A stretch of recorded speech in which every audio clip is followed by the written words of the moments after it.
of 40 days in the Bible. Because 40 appears so often in contexts dealing with judgment or testing, many scholars understand it to be the number of probation or trial. This doesn't mean that 40 is entirely symbolic. It still has literal meaning in Scripture. 40 days means 40 days.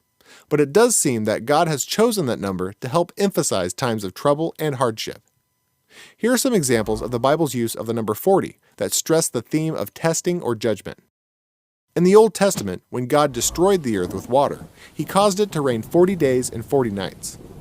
After Moses killed the Egyptian, he fled to Midian, where he spent 40 years in the desert tending flocks. Moses was on Mount Sinai for 40 days and 40 nights. Moses interceded on Israel's behalf for 40 days and 40 nights. The law specified a number of lashes a man could receive for a crime, setting the limit at 40. The Israelite spies took 40 days to spy on Canaan. The Israelites wandered for 40 years. Before Samson's deliverance, Israel served the Philistines for 40 years.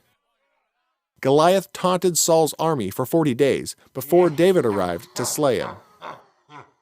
When Elijah fled from Jezebel, he traveled 40 days and 40 nights to Mount Horeb. The number 40 also appears in the prophecies of Ezekiel and Jonah. In the New Testament, Jesus was tempted for 40 days and 40 nights. There were 40 days between Jesus' resurrection and ascension. Whether or not the number 40 really has any significance is still debated.